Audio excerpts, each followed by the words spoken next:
Evangelio de Mateo, capítulo 5, versos del 1 al 12 será el pasaje que estaremos exponiendo el día de hoy. Si ustedes recuerdan, a los que estuvieron presentes la semana pasada, iniciamos la serie de sermones sobre lo que comúnmente es llamado el Sermón del Monte o el Sermón de la Montaña, que se encuentra contenido en 2 capítulos del Evangelio de Mateo, del 5 al 7, y también se encuentra registrado en el Evangelio de Lucas, capítulo 6, contiene parte de lo que Lucas relató como el Sermón del Monte. Así que si me permite, tendré la lectura de la palabra de Dios. Dice así: viendo la multitud, subió al monte y sentándose vinieron a él sus discípulos.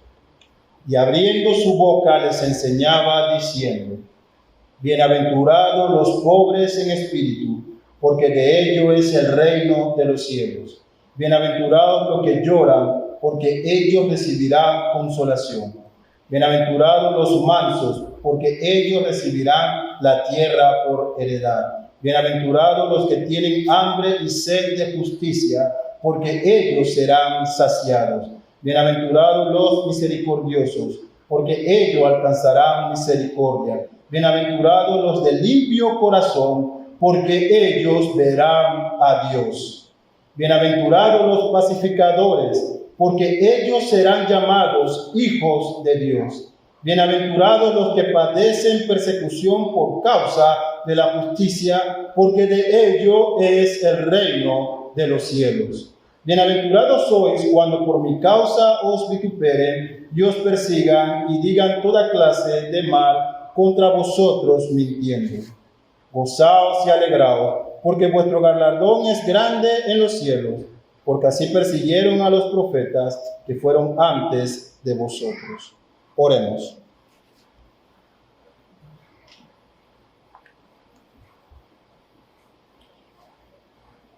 Padre nuestro que estás en el cielo, alabado y glorificado sea tu santo nombre. Nos acercamos a ti, Señor, en esta tarde, agradecido por tu mucha misericordia para con cada uno de nosotros.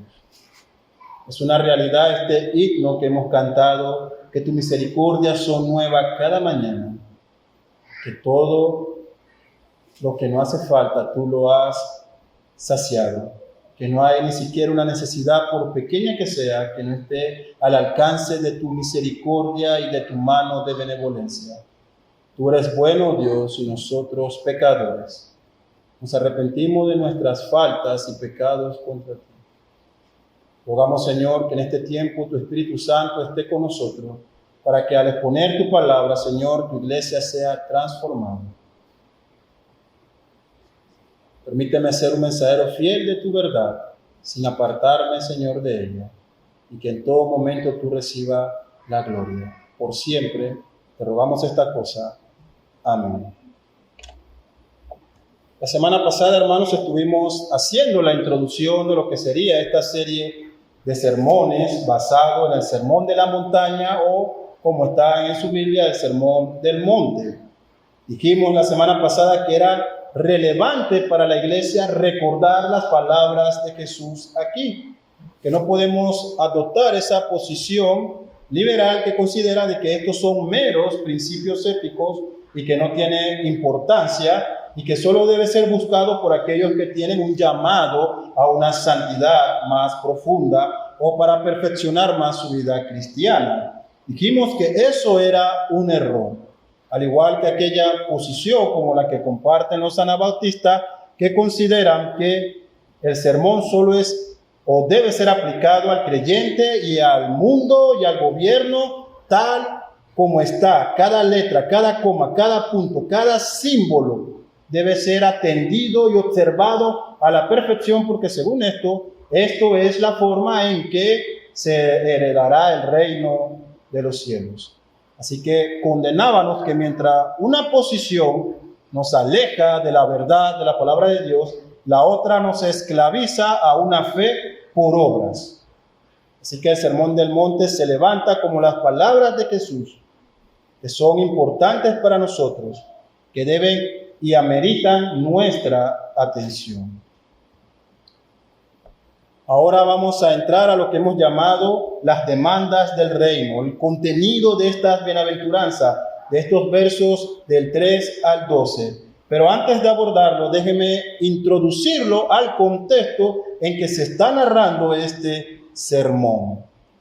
Los capítulos antes, a Mateo 5, nos hablan de la llegada del Mesías, su nacimiento milagroso, todo lo que ocurrió con los pastores, los reyes o sabios de Oriente, Herodes persiguiendo al Mesías y demás. Luego se nos introduce en el capítulo 4 a la confirmación del ministerio de Cristo cuando Él es llevado al desierto para ser tentado por Satanás, y Él vence a Satanás con la palabra, con su poder, con su autoridad. Y nos dice, si usted lee ambos evangelios, Lucas y Mateo, Lucas añade algo interesante. Él dice, y Jesucristo fue lleno del Espíritu, volvió en poder y predicaba,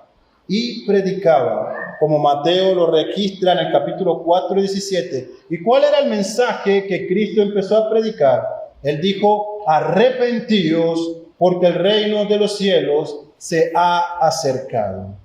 Así que el capítulo 4 de Mateo nos sigue narrando que Jesús llega y empieza a hacer obras milagrosas. Él sana a mucha gente, saca demonios, su fama se esparce, corre por toda Siria, por toda Samaria, por todas las regiones, su nombre es conocido.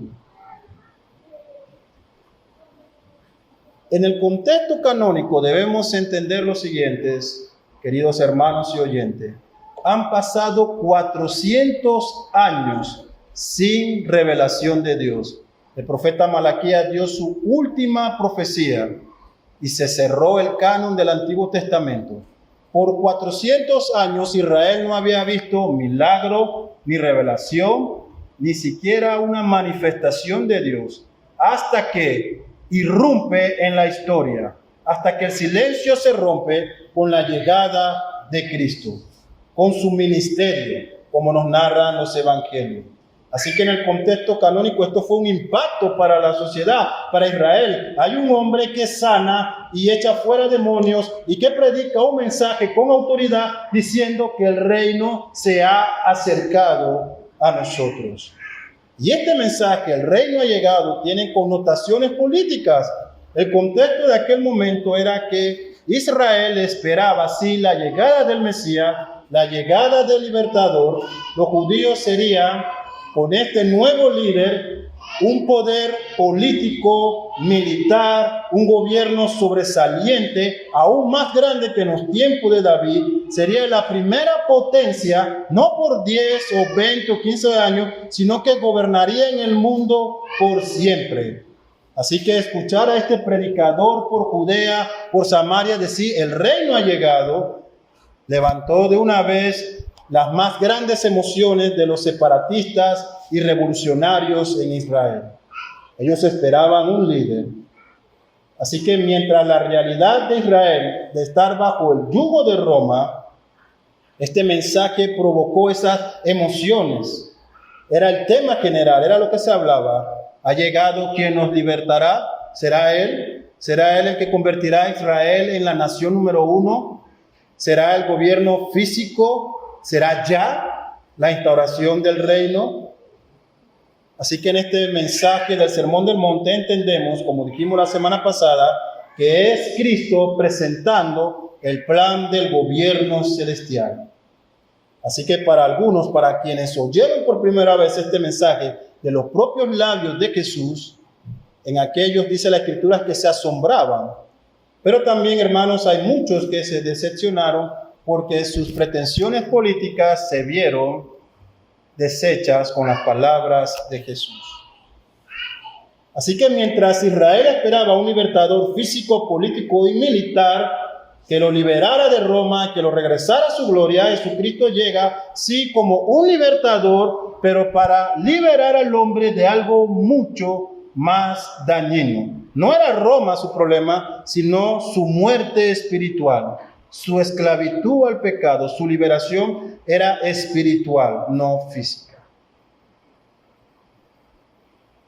Pero eso no es todo. Mientras esto está ocurriendo con aquellos, también hay un contexto religioso que orbita todo el pasaje del Sermón del Monte.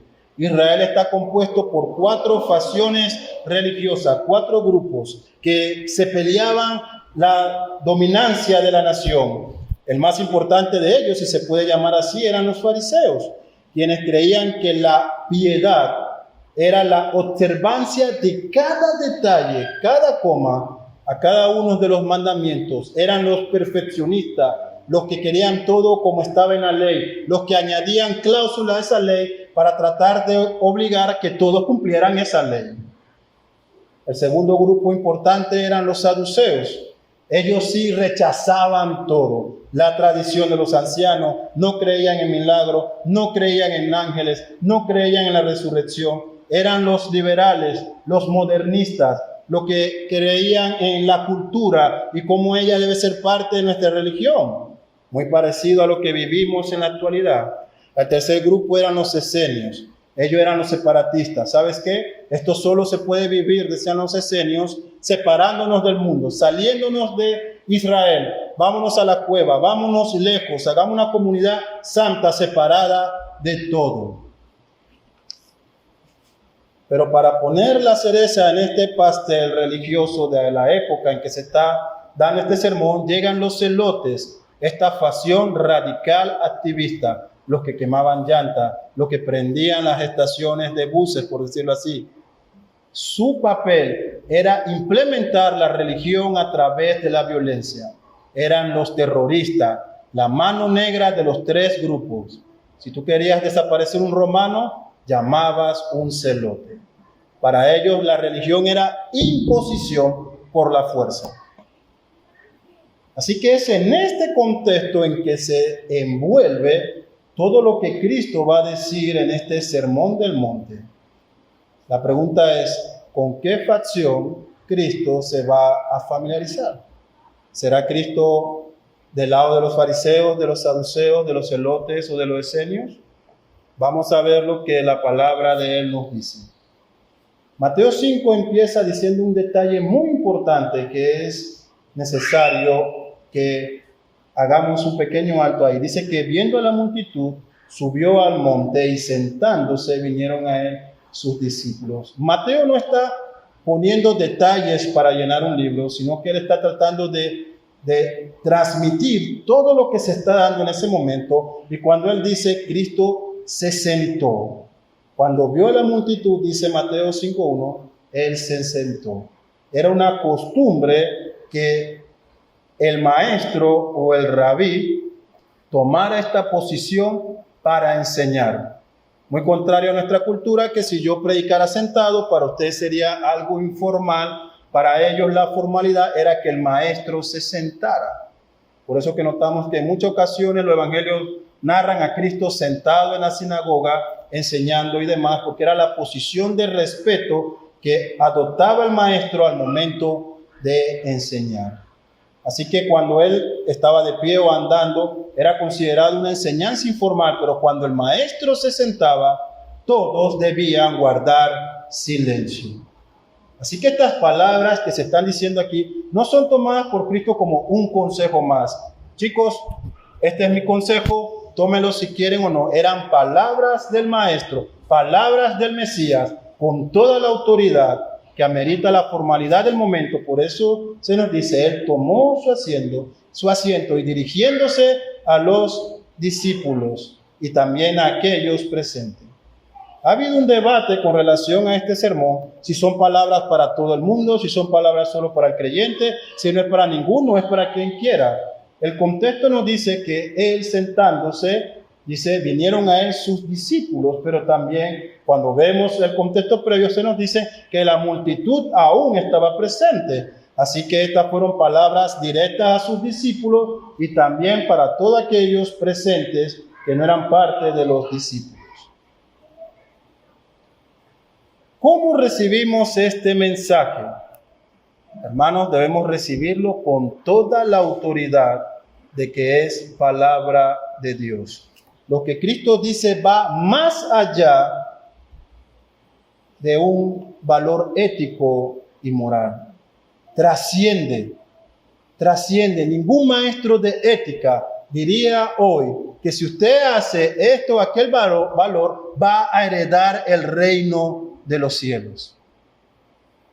Y esto es importante, porque el mensaje que Cristo da aquí es un mensaje que causó conmoción en sus oyentes. Porque mientras los fariseos decían, haz esta ley y aquella, y cumple esto y agrada a Dios, Cristo llega y dice, ¿quiénes entrarán al reino de los cielos? ¿Quiénes serán los que estarán allí? ¿A quién Dios le ha dado por heredad su reino? ¿Entiende lo que esto significa?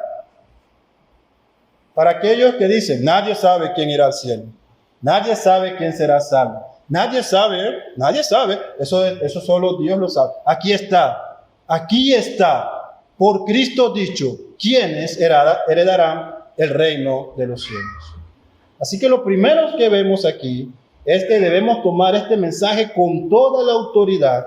Yo les decía el domingo pasado, cada creyente debe tomar el Sermón del Monte, ponerlo frente a él y ver si su vida se amolda a lo que Cristo dijo. Y si no es así, a rogar por perdón y arrepentimiento. Porque si tu vida no está conformada a lo que Cristo está diciendo aquí, hermano, hay algo grave. No entrarás en el reino de los cielos. No heredarás el reino con Cristo. No eres una de sus ovejas. ¿Se toma a serio entonces ahora la importancia de este sermón? Debo decir, hermanos, que no son la palabra de MacArthur, ni de Sproul, ni de Calvino, ni de Lutero, ni mías. Es Cristo hablando. Viendo la multitud, subió al monte y sentándose, vinieron a él sus discípulos y abriendo su boca les enseñaba. Me causa gran conmoción ver que Cristo no es indiferente a las necesidades de las personas. Él ha visto la multitud, él ha visto que están como ovejas sin pastor. Él ha visto que tienen hambre. Vemos que los evangelios narran a Cristo preocupado por la condición de quienes están escuchándoles. Están abriéndoles a sus discípulos, como en Lucas, denles de comer. Él se entristece cuando lo ve y dice, están como sin pastor. Y ahora Él va a decirnos cosas en este sermón que deben poner nuestra vida en una constante reflexión. Lo primero que vemos es que este sermón está dirigido, según el verso 3, a aquellos que son pobres en espíritu. Pero debemos fijar nuestra palabra introductoria. Vemos que de aquí en adelante hasta el verso 11, 9 veces se mencionará la palabra bienaventurado, bienaventurado. Seréis bienaventurado, eres bienaventurado, bienaventurado. Si somos simples, decimos que su traducción normal sería eres feliz o dichoso, pero eso sería un irrespeto al contexto en que se dan las palabras. Esta palabra está designada únicamente en el Antiguo Testamento y en el Nuevo Testamento para referirse a un acto por medio del cual el soberano te bendice, por medio del cual eres declarado bendito. Por eso dice el Salmo, bienaventurado el varón que no anduvo en consejo de malo. No porque él se auto bendice, sino porque hay un Dios que está declarándolo bendito. No es solo decir, significa feliz. Porque esa felicidad pasajera vana que el mundo da no tiene nada que ver con que el propio Dios incline en su estrado su rostro y te diga bendito. Son cosas diferentes. Pero debemos entender también que esta era la costumbre profética, eran los oráculos de los profetas. Cristo cumplió esta función de ser rey, sacerdote y profeta. Cuando usted lee a los profetas mayores o menores en el Antiguo Testamento, notarán que ellos traen ante las personas oráculos de bendición. Serás bienaventurado, o oráculos de maldición. Serás maldito si no haces esto o aquello. Oráculos positivos, oráculos negativos. Mateo solo registra estas bienaventuranzas, pero Lucas va un poco más allá en su relato de este mismo sermón y también declara los ayes que Cristo dice para aquellos que no se amoldan a su mensaje. Así que él está tomando esta figura o esta costumbre de los profetas para traer su mensaje de las bienaventuranzas. Entendemos, hermanos, que la bienaventuranza, el ser bendito, es estar completamente satisfecho. ¿Y por qué digo esto? Porque en el contexto en que se dan, los griegos creían que un hombre solo pudiera ser bendito cuando esté en el mundo venidero, cuando ya haya muerto, haya salido de lo que para ellos era esta cárcel en el cuerpo, en esta pesadumbre carnal, ahora pudiera gozar de alguna bendición o estado bendito en el mundo venidero. Pero para Cristo hay implicaciones hoy con extensiones hasta el futuro. Así que, ¿qué características tienen estos hombres bienaventurados que son miembros del reino de los cielos? Dice, bienaventurados los pobres en espíritu. En un sentido figurado, se refiere a aquellos que han reconocido su incapacidad espiritual. Pero la misma palabra en sí no encierra a un pobre que puede autoayudarse a su pobreza. Ni siquiera este pobre, en el sentido de la palabra, tiene la fuerza para ayudarse. Es impotente aún de defenderse a sí mismo. Es un miserable. Y esa es la condición que la Biblia presenta para cada uno de ustedes y para mí. Estamos en bancarrota espiritual. Somos criaturas miserables, vagabundos. Todas nuestras obras, todo nuestro esfuerzo por agradar a Dios, por ir a Dios, por buscarles, son infructuosos. Estamos completamente incapacitados por nuestro pecado. Y al menos que no hagamos un alto y reconozcamos esa pobreza espiritual, no podremos ser benditos, bienaventurados. No obtendremos nunca felicidad. ¿Sabe cómo lo describe Pablo en Efesios? Pablo dice, y éramos por naturaleza hijos de ira. Toda aquella persona que no ha reconocido su bancarrota espiritual, toda aquella persona que no ha mirado su interior y no ha reconocido que al menos que no entienda que es un miserable espiritualmente y que no puede ir a Dios, será hijo de ira. Toda la ira, todo el castigo de Dios está reservado para aquellos que quieren vivir bajo su autosuficiencia. Para aquellos que dicen que no necesitan religión, no necesito a Dios, para que yo puedo con todo lo que el mundo me lance, al menos que no seas un pobre en espíritu. Así que vemos que Cristo se está dirigiendo a sus discípulos, a aquellos que han entendido su incapacidad espiritual, aquellos que han reconocido que necesitan al Mesías, y le dice, bienaventurados los pobres en espíritu. ¿Por qué? Porque de ellos es el reino de los cielos. Dicho de otra morada, en otra palabra, porque ellos estarán en la morada de Dios.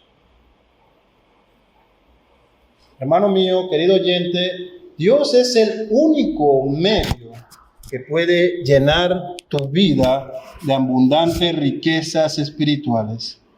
Es hermoso notar la promesa de esperanza y gracia. Él nos ha dado acceso a su reino, Él nos ha dado la vida eterna. No es una promesa sin fundamento, es una realidad hoy, no es algo que experimenta en la vida venidera, es algo que puedes experimentar hoy. Si reconoces tu condición, podrás tener acceso al reino de Dios. Se te abrirán las puertas de los cielos, como lo dice Lutero, y podrás pasar al paraíso mismo en esta vida, lo cual se perfeccionará en la eternidad. Lo segundo que vemos aquí es que Cristo se dirige en el verso 4 diciendo: bienaventurados los que lloran, porque ellos recibirán consolación.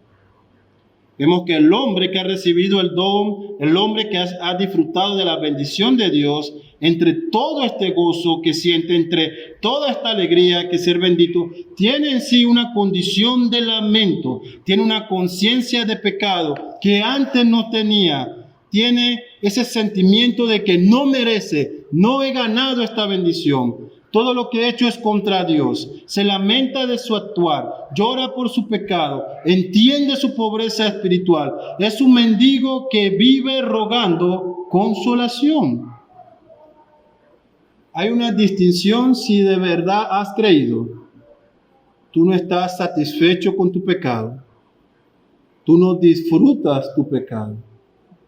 Pero si el pecado es normal para ti, si el pecado es agradable para ti, si el pecado no te incomoda un poco, déjame decirte que lamentablemente es posible que tú no hayas creído verdaderamente. Porque si tú has creído y has reconocido tu pobreza espiritual, tú te lamentarás por tus pecados, por lo que hiciste antes de conocer a Cristo y por aquellos que haces aún ahora conociéndole.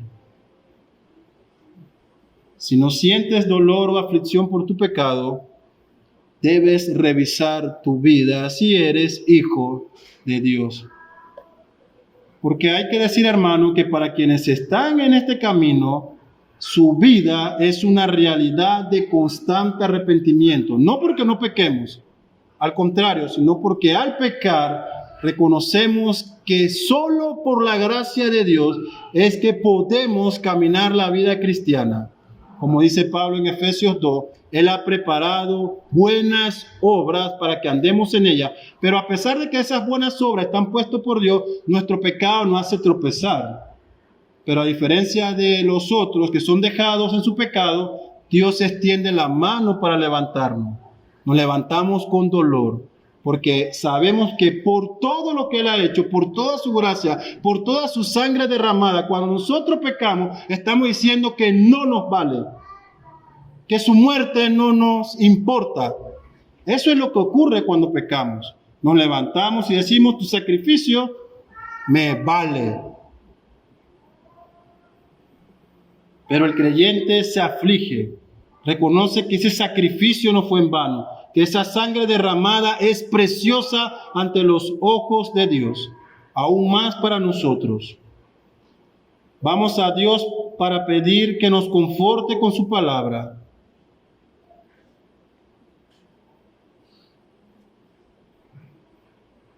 Lloramos pidiendo que Él enjugue todas nuestras lágrimas.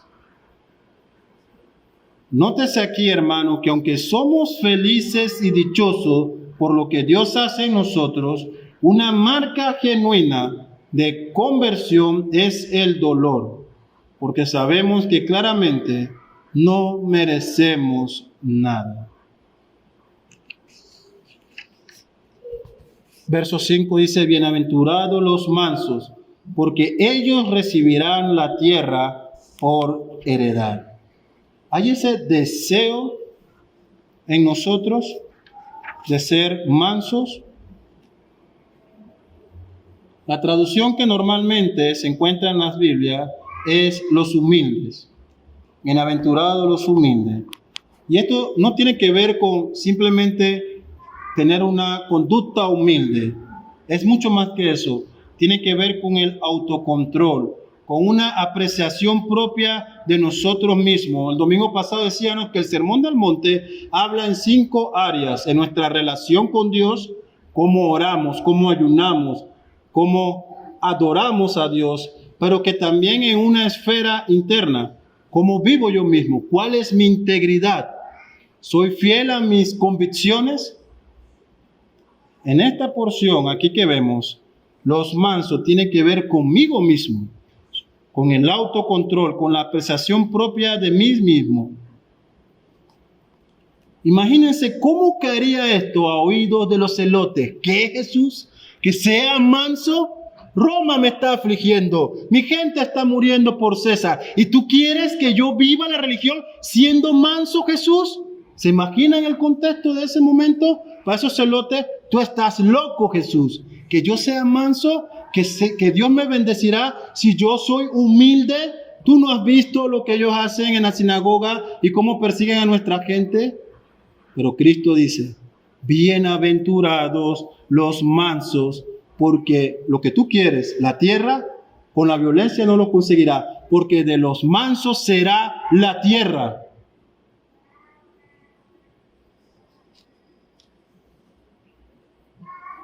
¿Cuántos de nosotros hemos dejado de ser mansos aún entre nosotros mismos? El orgullo, la ambición, creyentes que no se hablan, que no se saludan. Creo que por ese camino, si seguimos así, podremos ser sal y luz del mundo, ¿no le parece? Es la única forma en que la iglesia parece que ha entendido que hará evangelismo de verdad, teniendo pleito entre nosotros mismos, siendo arrogante entre nosotros mismos. Si estuviéramos ante Jesús y escucháramos eso, bienaventurados los mansos, porque ellos recibirán la tierra por heredad, creo que correríamos de vergüenza.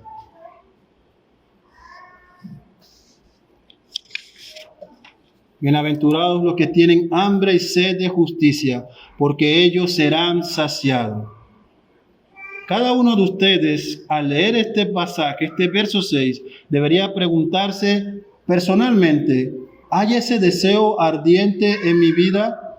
¿Hay ese deseo y esa hambre de rectitud ante Dios? Es lo que quiero, es lo que mi alma y mi espíritu desea, vivir rectamente ante Dios. Tengo esta hambre, tengo este deseo ardiente, yo quiero agradarle a Él, no me importa lo que el mundo diga, yo quiero la justicia de Dios. Porque la traducción es esa, bienaventurados los hambrientos. Y un hambriento no llega ante un manjar y dice, ok, lo tomaré con calma, empezaré con una entrada suave y después tal vez una bandeja paisa, diría, ¿no? Al contrario, un hambriento llegaría desesperado por tomar alimento y saciar su necesidad. Cristo nos está diciendo, bendito aquellos que están con fervor, con un fervor ardiente, con un sentido de diligencia, con una prontitud, con un anhelo, con un deseo genuino de buscar mi justicia, mi rectitud, de obedecer mis demandas y de que esas sean cumplidas. Pero la iglesia dice, no, déjalo en su pecado. Dios lo va a juzgar. Dios lo juzgará, déjalos. Ellos no creen, déjalos.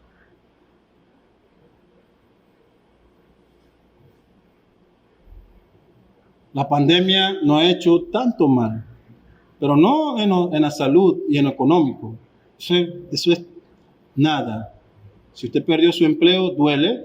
Yo estuve varios meses sin empleo, pero eso no es nada. El mayor daño que la pandemia ha hecho a la iglesia es crear creyentes perezosos, cómodos, que lo que desean no es la justicia de Dios, es el sermón en WhatsApp.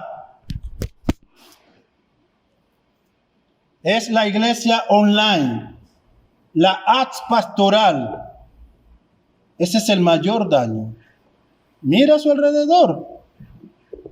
¿Dónde están los que debieran estar aquí cantando y diciendo gloria al nombre de Dios? Lo he dicho anteriormente y siempre causa polémica, pero la pandemia ha hecho dos cosas. Ha avivado al trigo verdadero y ha adormecido a la cizaña. Esa es la radiografía de la iglesia. Jesucristo entra y dice, bienaventurados los que tienen hambre y sed de justicia, ellos serán saciados. ¿A qué nivel debe ser nuestro deseo de rectitud? José prefirió ir a la cárcel antes que pecar con la mujer de Potifar. No es por ti, es porque temo a Dios y prefiero mi cárcel. Y huyó desnudo y fue echado a la cárcel. Daniel renunció a todos los placeres que pudo haber ganado en Babilonia por buscar la rectitud de Dios. Eso le costó una cueva de leones y muchas otras persecuciones más. Jeremías predicó los rectos mandamientos de Dios, aunque se declaró por eso enemigo de toda la nación.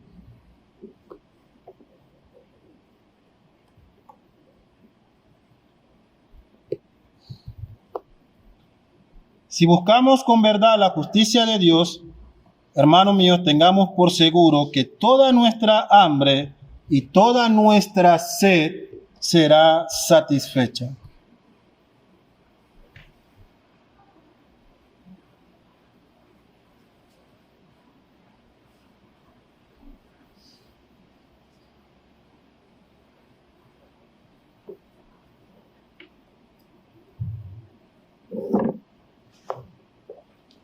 El verso 7 nos dice: bienaventurados los misericordiosos, porque ellos alcanzarán misericordia.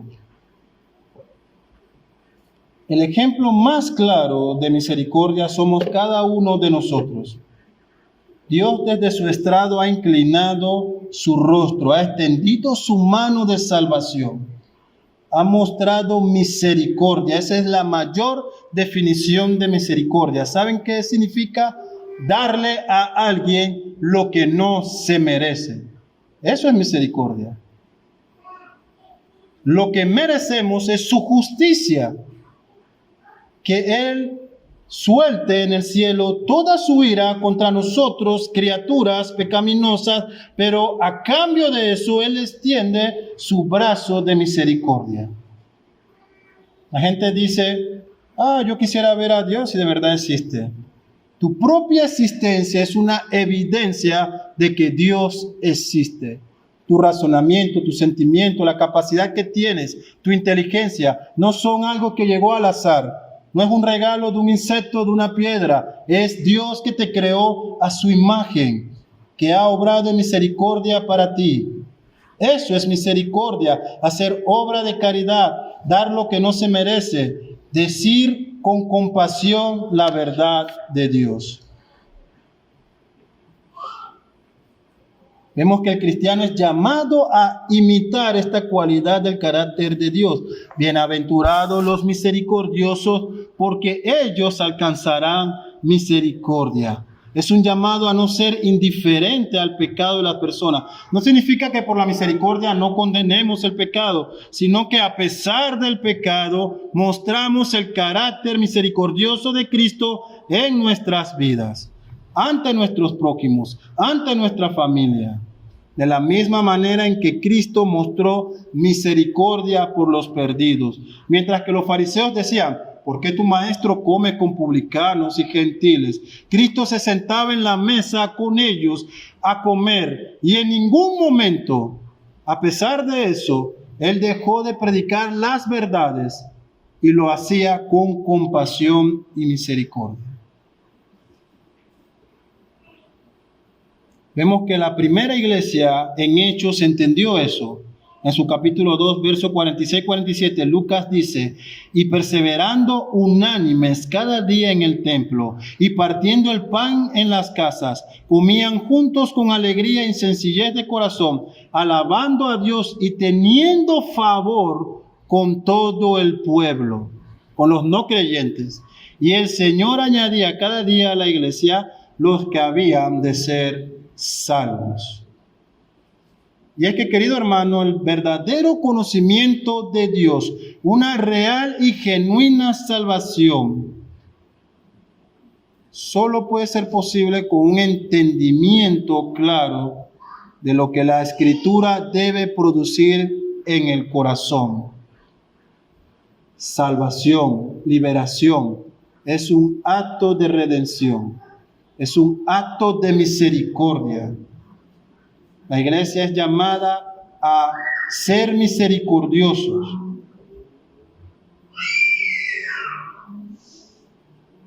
Y luego llegamos a este verso 8, muy conflictivo, debo decirlo.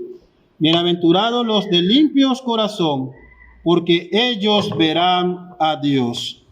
Y es interesante esto. Usted está entendiendo que mientras los hombres de la justicia, los hombres de la santidad, los fariseos, habían elaborado todo su sistema de leyes para ganar el favor de Dios, Cristo llega y dice, bienaventurados los limpios de corazón.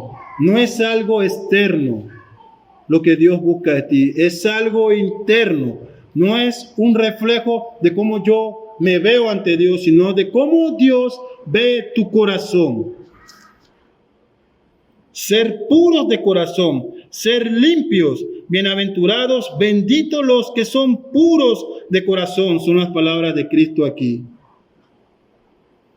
Vemos que el Sermón del Monte no habla de personas que hacen obras buenas y como resultado obtienen una bendición de parte de Dios. Al contrario, el Sermón del Monte nos habla de personas que han recibido una bendición de parte de Dios, por lo cual ahora están capacitados para producir buenas obras. Ahora tienen una conciencia de su pobre condición espiritual, como vimos. Ahora tienen un lamento y una tristeza por su pecado ante Dios. Ahora tienen una actitud humilde porque conoce quién es el soberano Dios. Ahora tienen un ardiente y una hambre y una sed por hacer y cumplir rectamente todas las demandas de Dios. Ahora tienen un corazón misericordioso, porque ellos mismos son el vivo ejemplo de haber recibido misericordia. Ahora sí, tienen un corazón limpio. Ahora sí, podrán ver a Dios. Entienda esto, en el contexto judío, la mayor bendición que un judío podía tener era ver a Dios o que Dios le mirase.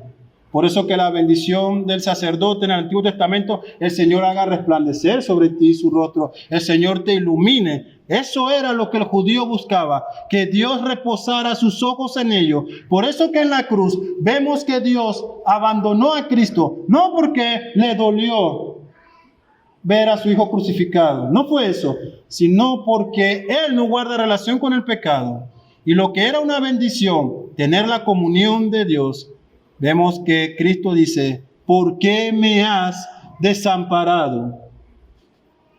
Porque la mayor maldición para un judío era que Dios se olvidara de él.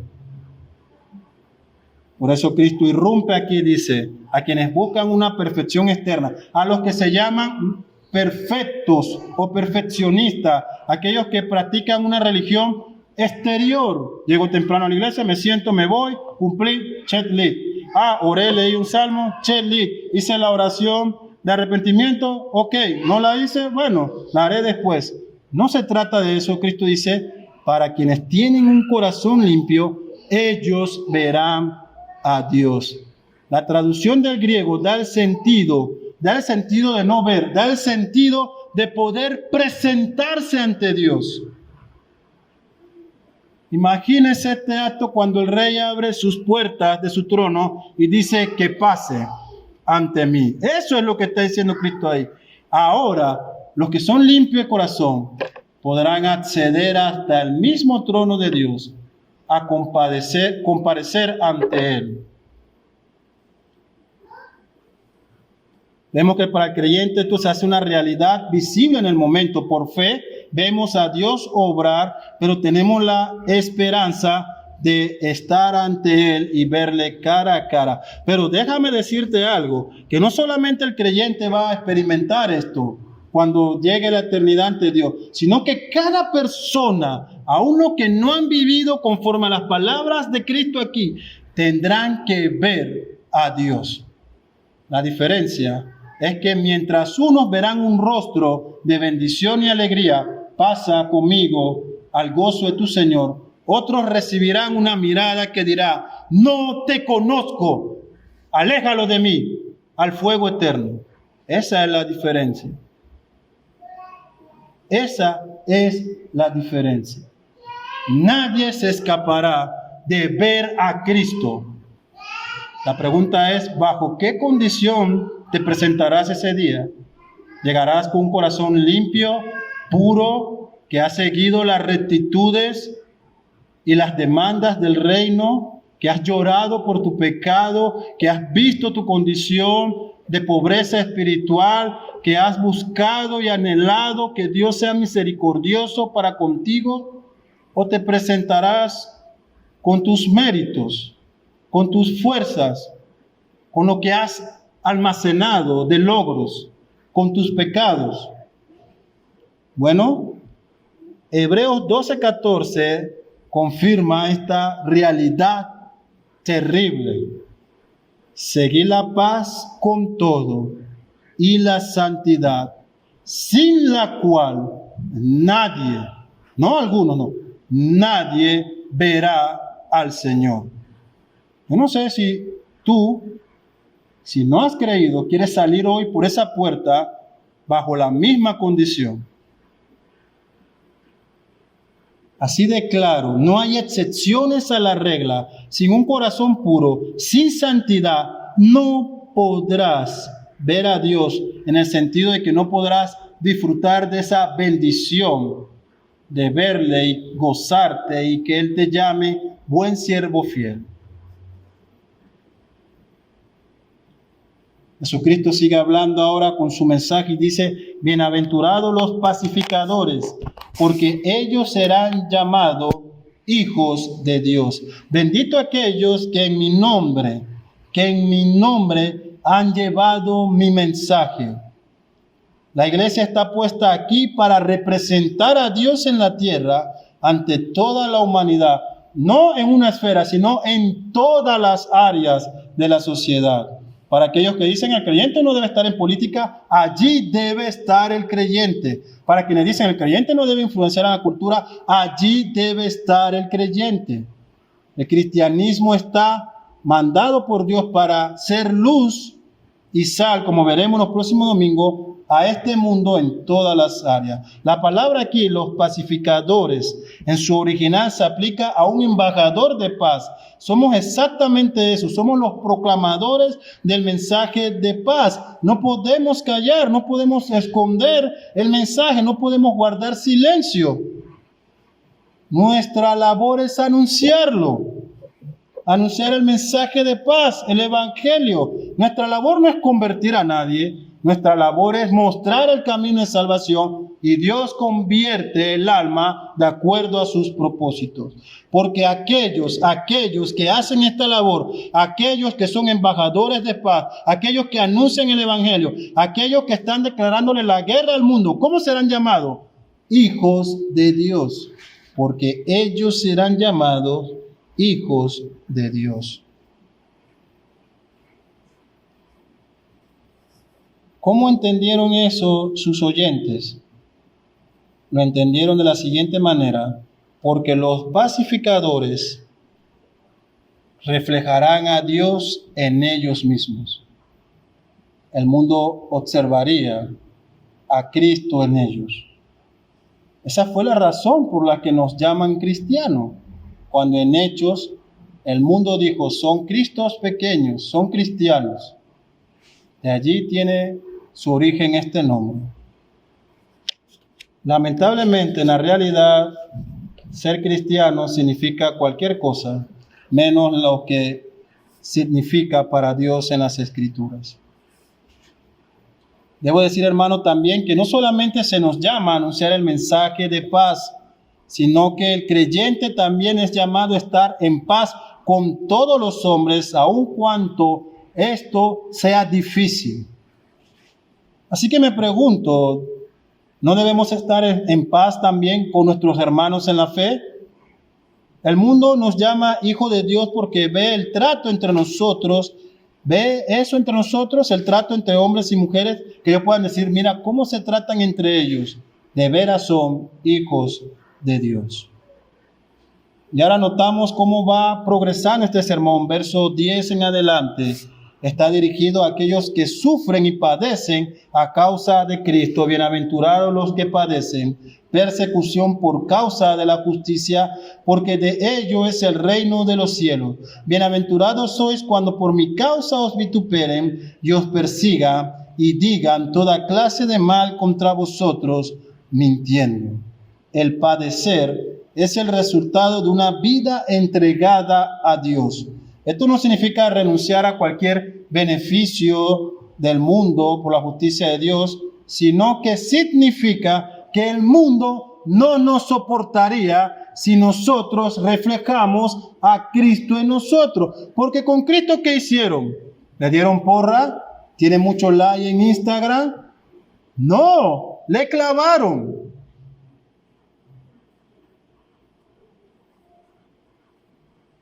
¿Qué esperan aquellos que han sido enviados por Cristo para hablarle al mundo de Él y reflejar su carácter?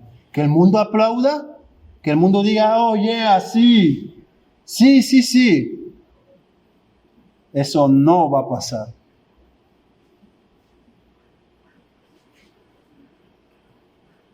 Las palabras de Cristo no fueron populares en su momento y no son populares hoy.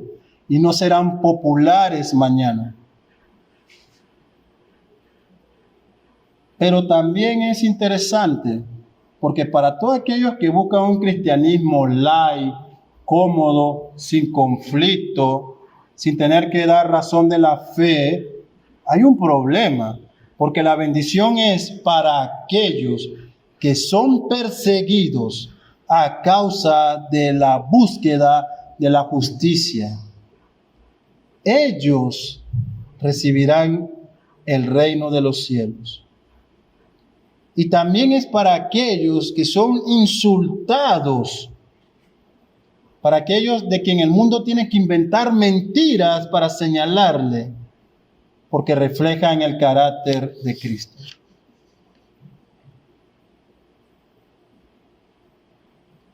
¿Cuál debe ser mi actitud ante estas cosas? El verso 12 dice, gozaos y alegraos porque vuestro galardón es grande en los cielos, porque así persiguieron a los profetas que fueron antes de vosotros. Jesús nos dice, tengan gozo, van por buen camino, te están persiguiendo, te están insultando por mi nombre, vas bien, hijo mío. Es la consecuencia lógica de seguirme. Si al tronco hicieron esto, a las ramas, ¿qué harán? Lo mismo. Si a mí me crucificaron, ¿qué espera? Que te alaben, no sucederá, al menos que ofrezca un cristianismo que a ellos les guste, al menos que amoldes el evangelio a la cultura y a las necesidades de ellos, al menos que abras la puerta y digas el evangelio de la inclusión. Homosexuales y lesbianas, vengan como están, que así el Señor los quiere, sin renunciar de su pecado. Borrachos, adúlteros y lujuriosos, vengan, no tienen que arrepentirse. Si ese es el evangelio que quieres predicar, de la inclusión, el mundo claro que te va a aplaudir. Pero si tomas lo que Dios ha dado, la verdad que Él ha declarado, la lógica es que te persigan.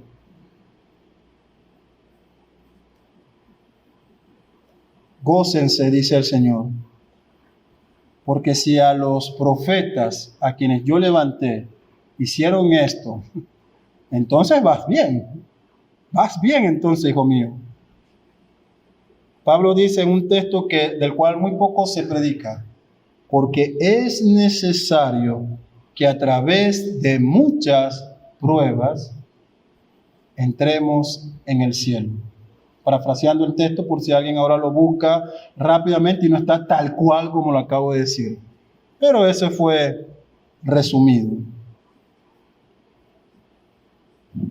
¿Cómo aplico este sermón del monte a mi vida? ¿Cómo la palabra de Cristo tiene relevancia para mí hoy? Hermanos, como hemos dicho, el sermón del monte contiene la agenda del reino celestial y las demandas de cómo deben vivir los ciudadanos de ese reino.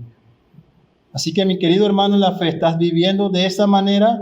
¿Has reconocido tu bancarrota espiritual? ¿Te has dolido por tus pecados? ¿Es tu vida una vida de arrepentimiento constante? Es momento de que amoldes tu vida a las demandas del reino. Es necesario vivir en concordancia con la palabra de Dios y no con las opiniones que el mundo dicta. Para ti, si no has creído, escuchas hoy estas demandas de Dios. Si aún tú, después de escuchar esto, persistes en vivir en rebeldía, debo advertirte que ese estilo de vida solo te llevará al infierno. No hay otro camino, no hay otra vía. Y que en aquel día, cuando tus ojos se abran y tengas frente a ti al juez justo, al soberano Señor, no esperes de Él un halago para ti. Porque para las personas que persisten en sus pecados, se le ha reservado toda la ira de Dios. Y esto aplica para ti que eres adolescente, joven, adulto o anciano. ¿Crees que escaparás de las consecuencias de este sermón? No podrás esconderte. Concluimos, hermano. Cristo no se conformó a ninguno de los grupos religiosos de su época, ni a las pretensiones del mundo. Jesús, la verdadera luz que alumbra a todos los hombres, respondió a estas personas de su época. A los fariseos le hizo ver que la verdadera piedad empieza con un corazón humillado y no por las obras externas. A los saduceos les dijo que su libertinaje era contrario a la palabra. Negar la obra milagrosa de Dios en su revelación era desechar toda la palabra de Dios. A los esenios les dijo que la piedad era algo del corazón, no la separación del mundo, sino que empezaba con un corazón puro. A los celotes le dijo que una adoración verdadera no era a través de la violencia, sino de la paz que él daba, de una sumisión a Dios. Y a los no creyentes, a quienes escuchaban a aquella multitud, les dijo: sin un corazón puro no verás a Dios. El llamado de hoy es a no conformarnos al mundo. El propósito de este sermón es mostrar los estándares de Dios para los ciudadanos del reino, para cada uno de los hijos de Dios, para todos aquellos que han sido adoptados por Él, pero también para que el mundo vea cuáles son las demandas que Dios tiene para todos los hombres. Es un llamado a reflejar la luz de Cristo en este mundo de oscuridad. Oremos.